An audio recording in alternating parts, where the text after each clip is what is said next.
Salut, c'est Kia Toulu. Je viens aujourd'hui vous parler de mes lectures d'Amérique centrale et d'Amérique du Nord. Donc je vous renvoie, j'ai déjà fait une vidéo sur mes lectures d'Amérique du Sud et sur mes lectures audio en 2024 aussi, si vous voulez voir ce que j'ai lu en 2024. Je sais que, enfin j'en sais rien si vous l'attendez, mais je vous ai promis une vidéo récapitulative des recommandations du calendrier de l'Avent. Je vais la faire, mais je pense la semaine prochaine. Là, j'avais vraiment envie de vous faire le bilan lecture. Voilà, ce bilan lecture là pour vous comme ça après je vous aurais parlé, j'arrive pas. Comme ça je vous aurais parlé de toutes mes lectures de 2024 et on pourra passer à 2025. J'ai mis du temps à faire cette vidéo parce que vraiment mes lectures d'Amérique centrale, je les ai peut-être mal choisies, je ne sais pas, on va en parler, mais j'ai pas aimé, il y a vraiment pas grand chose que j'ai aimé, donc ouais, j'ai mis du temps à en parler. Parce qu'en fait, je sais pas quoi vous dire sur la majorité des lectures, vraiment ça m'enchante pas d'en parler, je sais pas comment dire, ça me transporte pas. Mais j'avais quand même envie de faire ce petit bilan, parce que je suis hyper fière de moi d'avoir réussi le challenge de lire un livre par auteur de chaque pays que j'ai traversé. Et ça vraiment je suis trop fière de moi, je suis trop contente de l'avoir fait. Ça a quand même élargi mes horizons, on va en parler aussi. Mais ouais, voilà, quand même petite déception pour beaucoup des titres que je vais vous présenter. Un peu rien à voir, mais si vous me suivez depuis longtemps, j'ai envie de vous en parler. Donc là j'ai changé ma bibliothèque. J'ai mis les livres de poche comme ça, j'aime pas trop, mais ça m'a fait gagner beaucoup de place. Et du coup, j'ai remonté 3 cartons de livres de la cave. Alors je crois, j'espère que ce n'est pas que de la pile à lire. Je crois que c'est des cartons où il y a des livres de cuisine, des bandes dessinées, des beaux livres, des albums jeunesse. Donc j'espère ne pas rajouter trop de livres dans ma palle que je vous ai présenté la semaine dernière, je crois. Mais voilà, en tout cas je suis contente, je vais ouvrir quand même ouvrir de nouveaux cartons, découvrir de nouvelles choses, ça me fait plaisir. Et je vous ai promis une vidéo sur les aventuriers de la mer. Je suis désolée si vous êtes là que pour le bilan lecture, ça arrive bientôt. Je vous ai promis une vidéo sur les aventuriers de la mer et sur l'assassin royal. Et en fait j'ai réfléchi, je ferai une vidéo sur tout Robin Hood, j'ai commencé à prendre des notes, etc. Tout Robin Hood une fois que j'aurai fini le 3e cycle de l'assassin royal. Là j'ai commencé la 2e époque. Ensuite il y aura la cité des anciens, le fou et l'assassin. Et là je vous ferai une vidéo récapitulative. Et ça me fera très plaisir parce que vraiment j'adore cette saga. Voilà, trêve de bavardage, partons au Panama.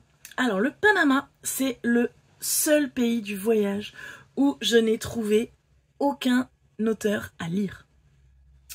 Alors déjà, je voulais quand même des choses qui étaient traduites, donc c'était pas toujours facile de trouver des choses traduites, même si je peux lire en espagnol, mais j'étais fatiguée, j'avais pas envie. Et donc voilà, donc déjà, le Panama, bah, pas très connu, et j'ai des amis à moi qui vivent au Panama, et qui sont sud-américains, ils sont vénézuéliens, ils vivent au Panama depuis plus de 10 ans.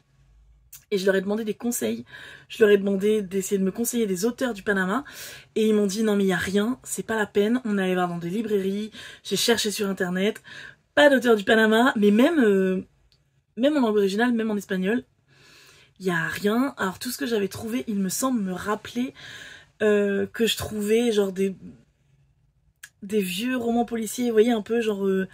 SAS ou les trucs comme ça, là, les vieux romans policiers des années 80 et rien d'autre, et ça m'intéressait pas du tout. En plus je rappelle la règle que je m'étais donnée, je voulais que ça se passe dans le pays, et donc voilà, vraiment j'ai rien trouvé au Panama, donc ça un peu décevant, mais on peut pas forcer les choses. Je n'ai pas lu de livre au Panama. Pour le Costa Rica, j'ai lu Été rouge de Daniel Quiros, un court roman policier. Donc un policier du Costa Rica va trouver sur une plage le cadavre d'une femme qu'il connaît et qui se fait surnommer l'Argentine. Et il va fouiller dans son passé pour découvrir pourquoi est-ce qu'elle a été tuée. Et il va découvrir beaucoup de choses, ça parle un peu de complot politique, de révolution, mais plutôt de révolution en Argentine justement, et pas tellement au Costa Rica. Donc c'était intéressant quand même de voir les coutumes, la culture du Costa Rica, parce que le policier il baigne dedans et on le voit quand même, mais c'est vrai que ça parlait principalement de la situation politique en Argentine. j'ai pas aimé. Voilà. C'était cousu de fil blanc, je me suis ennuyée, c'était pas très bien écrit. De toute façon, je suis déjà pas fan de romans policiers. Et... voilà. J'ai vraiment rien... Enfin, ça me laisse pas un souvenir impérissable du tout, je m'en rappelle à peine. Mais voilà, bon, c'était quand même une plongée dans le Costa Rica, c'est ce que je voulais, mais vraiment pas une lecture mémorable. Je l'ai fini parce qu'il faisait 280 pages, mais je pense que s'il avait été plus long, je l'aurais abandonné. Au Nicaragua, j'ai lu Il pleut sur Managua de Sergio Ramirez. C'est aussi un roman policier. Je ne peux pas vous dire grand chose. En fait, je pourrais vous dire le résumé là que je viens de lire, mais qui dit pas tellement de choses, mais surtout parce que je l'ai abandonné au bout de 20 ou 30 pages, je pense, parce que je n'en pouvais plus des remarques sexistes. C'était mal écrit. Vraiment, dès le début, je me suis dit, ok, c'est bon, ça va pas me plaire, j'abandonne, ça ne sert à rien de lire ça. Donc encore un gros échec. En fait, ça m'a un peu rappelé ce que je vous avais dit quand je vous avais parlé de ma lecture péruvienne, ma lecture de le prix Nobel Garcia Lorca, Federico Garcia Lorca, je crois que c'est ça, que j'ai détesté. Je vous renvoie à la vidéo. Qu'est-ce que c'était nul, quel scandale que cet homme ait un prix Nobel. Bref, voilà. Et surtout, au Nicaragua, quand j'ai fait mes recherches, j'ai découvert une autrice nicaraguayenne que j'ai incroyablement envie de lire. Une autrice qui parle de femmes, qui parle de libération de la femme, qui parle de féminisme, tout en critiquant la société du Nicaragua. Cette femme s'appelle Gioconda Belli. J'ai acheté, je crois... Attendez, je vais vérifier. Oui, j'ai vérifié, je me suis pas trompée. J'aime aussi acheter un livre dans chaque pays que je traverse, dans la langue du pays. Donc j'ai acheté un recueil de poèmes de Gioconda Belli parce qu'elle écrit aussi de la poésie. Donc Mi Intima Multitude. Je ne l'ai pas encore lu, d'ailleurs je me dis il faudrait que je le mette peut-être dans ma pile à lire. Mais là c'est vrai que j'ai un peu... ouais, si, il faudrait que je le mette dans ma pile à lire. Et donc elle a écrit un roman et en fait en e-book j'en ai trouvé 0. Et j'ai vu que en août 2024, il y allait avoir une traduction en français d'un de ses romans qui s'appelle La femme habitée et que j'ai trop envie de lire. Il est dans ma wishlist. J'ai vraiment incroyablement envie de le lire. Je vais ranger ça, je vais vous faire le résumé. Donc, dans La femme habitée, Gioconda Belli, c'est un roman semi-autobiographique. Elle parle d'une jeune femme qui, dans les années 70, fait ses études d'architecture en Europe et elle retourne dans son pays, elle retourne au Nicaragua et elle va être emportée dans les mouvements sociaux, dans la révolution qui se passe en Amérique centrale à ce moment-là. Gioconda Belli, j'ai lu sur elle et je sais pas, c'est une femme, je sais pas pourquoi, j'ai encore rien lu d'elle, mais je l'adore. Voilà. Et donc le Nicaragua, c'est une dictature. Et le président actuel du Nicaragua... Oui, ce sera aussi une vidéo où je vous parle de politique. Le président actuel du Nicaragua a exilé énormément de... Enfin, en fait, il les a pas fait exiler, mais il a commencé à un peu pourchasser, arrêter, réduire au silence la majorité des intellectuels du Nicaragua. Donc beaucoup d'auteurs notamment se sont exilés et là l'année dernière il leur a retiré la nationalité nicaraguayenne. Donc voilà, c'est un peu, il les a un peu exilés quand même. Et voilà, Gioconda Belli fait partie des personnes qui ont perdu leur nationalité parce qu'elles osent parler de la politique du pays, de ce qui se passe là-bas. Et voilà, j'ai envie de la lire parce que je pense aussi que je vais découvrir des choses sur ce pays en la lisant et ça m'intéresse énormément. Au Honduras, j'ai eu du mal aussi à trouver des auteurs traduits. En fait, j'ai trouvé des choses aussi en Amérique centrale qui étaient traduites mais où c'était de la fantasy ou de la science-fiction et c'était pas du tout ce que j'avais envie de lire. J'avais vraiment envie de lire des choses politiques un peu en fait ou vraiment culturelles sur le pays. Donc parfois j'ai eu du mal à trouver. Alors pour le Honduras, j'ai trouvé une femme qui s'appelle Saracea J. Fennell. Et donc j'ai lu, elle est poétesse, elle écrit, et elle a aussi fait plusieurs recueils de nouvelles. En fait, elle a réuni des nouvelles d'auteurs latinx.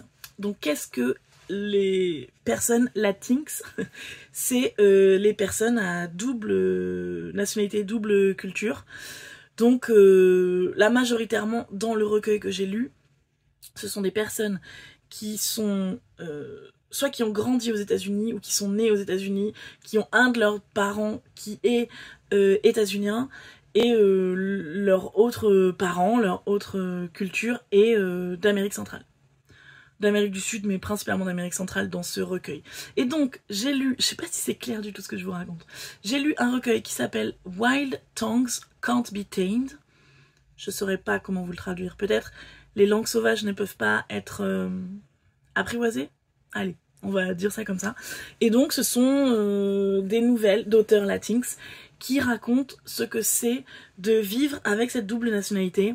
Aux États-Unis, on leur dit qu'ils ne sont pas états-uniens. Dans leur pays, on leur dit qu'ils sont états-uniens. Et voilà, commencer d'être partagés, déchirés entre ces deux cultures, la difficulté d'être accepté, la difficulté de savoir qui on est. Et j'ai vraiment trouvé ça très intéressant. Alors, pour être honnête, parfois je me suis un peu ennuyée. Je l'ai lu en anglais, il n'est pas traduit. Parfois je me suis un peu ennuyée parce qu'en fait, là je me suis pas identifiée, ça ne me parlait pas. Mais j'ai beaucoup apprécié apprendre ce que vivent ces personnes. Il y a aussi pas mal d'auteurs qui étaient queer dans le recueil. Et donc qui parlent aussi de ces problématiques-là. Et j'ai apprécié, voilà. Ça m'a fait grandir, ça m'a fait ouvrir les yeux aussi sur des choses. Et c'était intéressant par rapport à tout mon voyage. Voilà, je vous parlais d'immigration la dernière fois. Et voilà, d'aussi comprendre comment se sentent ces personnes. Et voilà, donc c'était très enrichissant, très intéressant. Mais au niveau de la qualité littéraire, c'était pas un énorme coup de cœur. Au Salvador, j'ai lu un essai écrit par deux frères, Juan José et Oscar Martínez, un recueil, un essai qui s'appelle El Niño de Hollywood, des Hollywood, comme il dirait.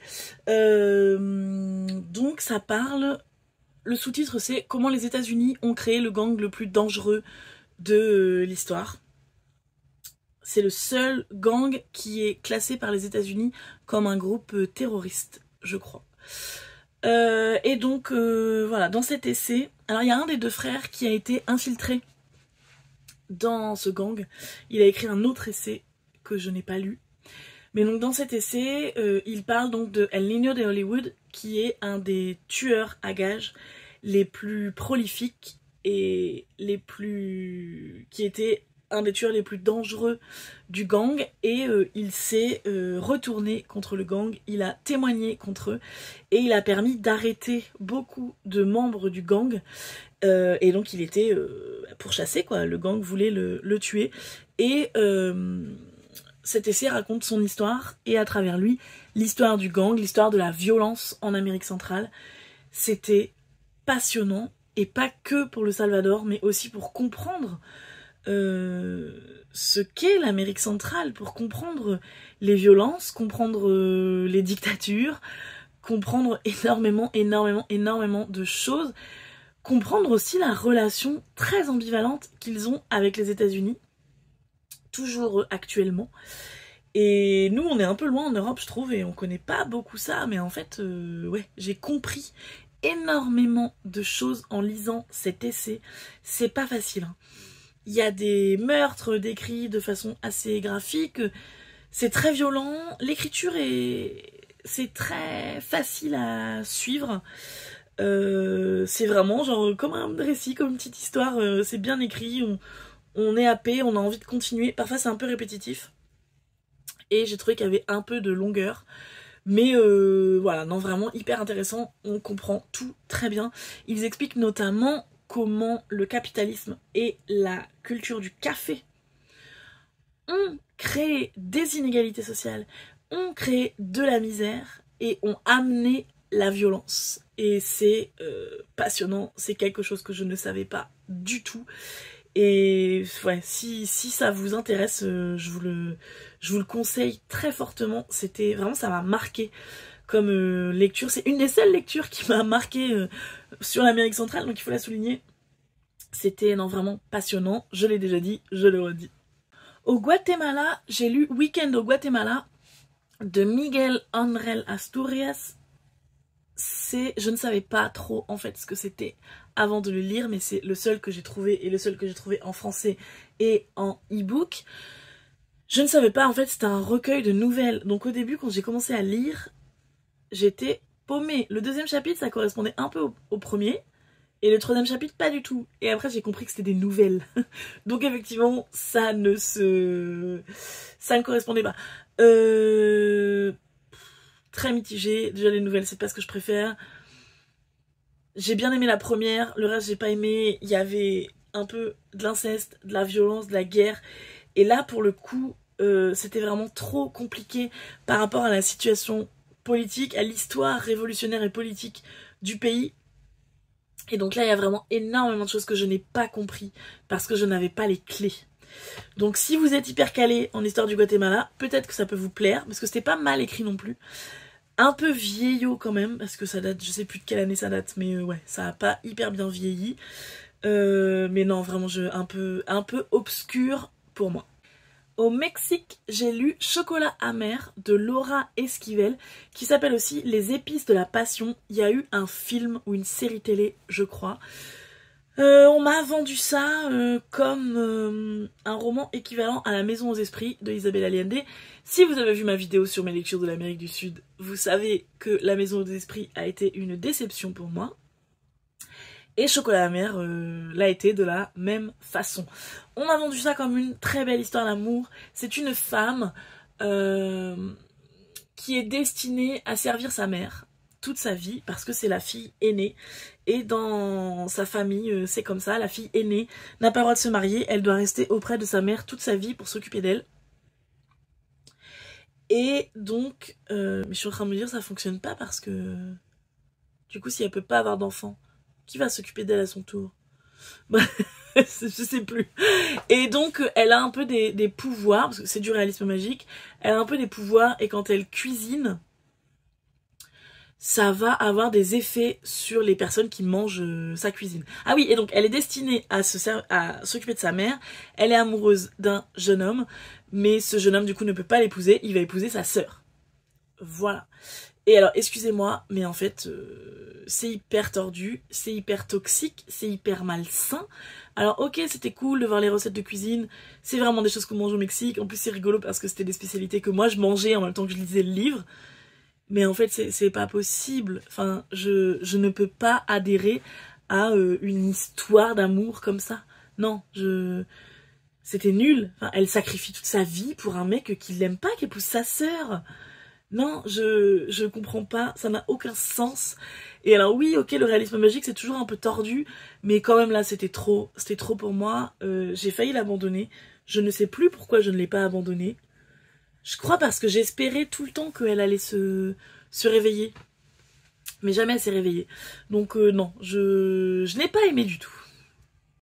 Aux États-Unis, j'ai lu Ken Casey et quelquefois j'ai comme une grande idée dont je vous ai déjà parlé beaucoup en vlog. Bah ça, en fait, j'y pense et je me dis c'est peut-être ma meilleure lecture de l'année.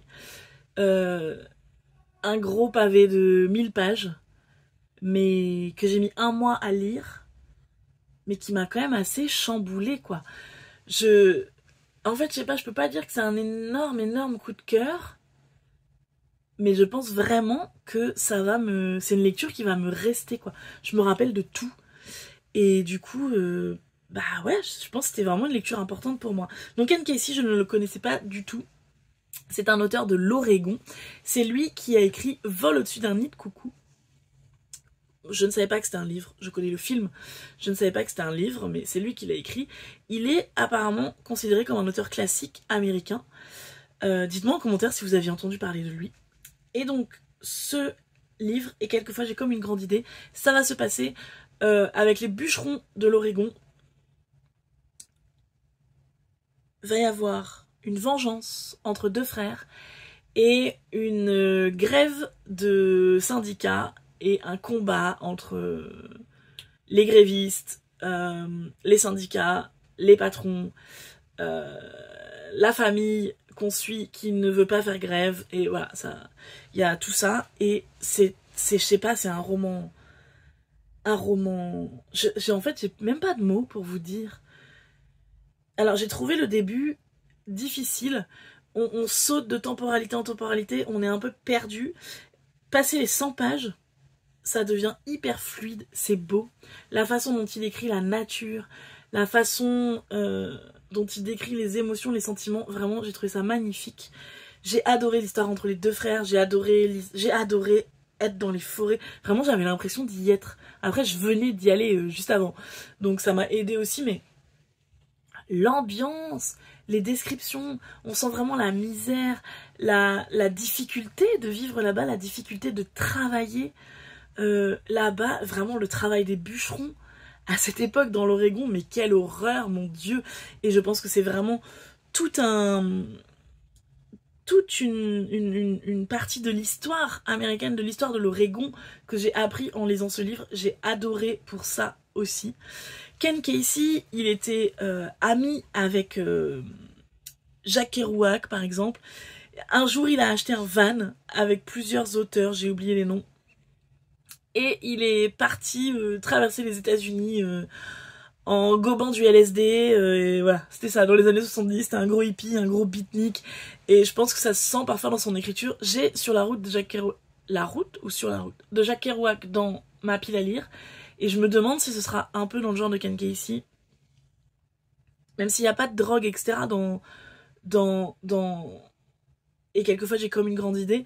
Mais c'est un peu une épopée. Voilà, c'est l'épopée d'une famille. Et j'ai l'impression que Jack Kerouac aussi c'est une épopée. Donc je ne sais pas. Mais je crois que... c'est même sûr en fait. Le voyage en van de Ken Casey a inspiré Sur la route de Jack Kerouac. Donc je suis vraiment... j'ai du mal à parler. Je suis vraiment curieuse de découvrir ça.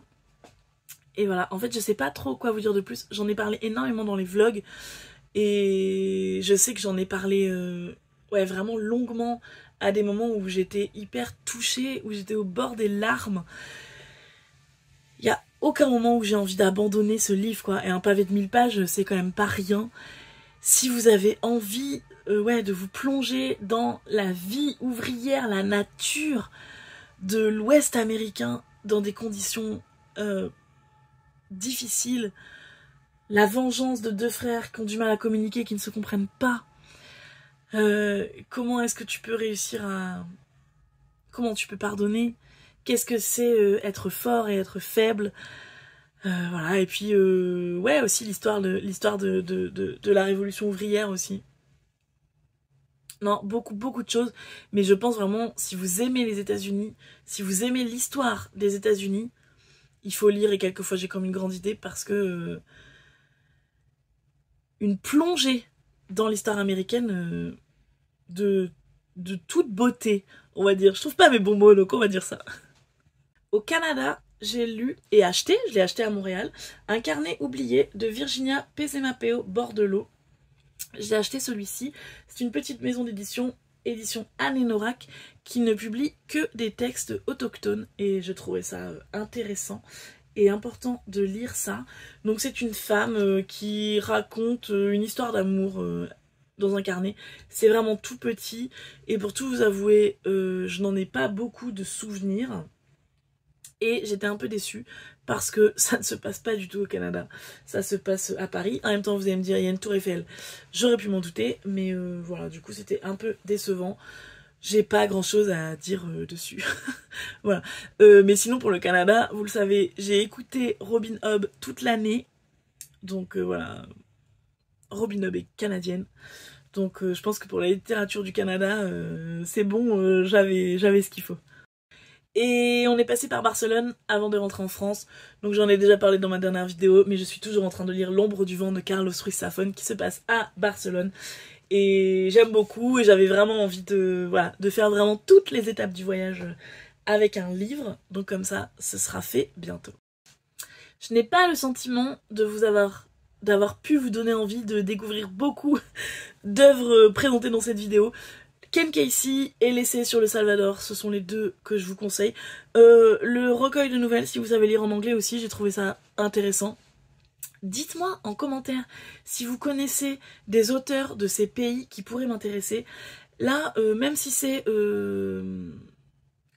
se passe pas dans le pays, même si c'est pas quelque chose de politique ou de sociétal, ça me plairait de lire, voilà, donc même si c'est de la science-fiction, de la fantasy, du contemporain qui se passe ailleurs que dans le pays, dites-moi en commentaire si vous en connaissez, ça m'intéresse. Je vous dis à très bientôt.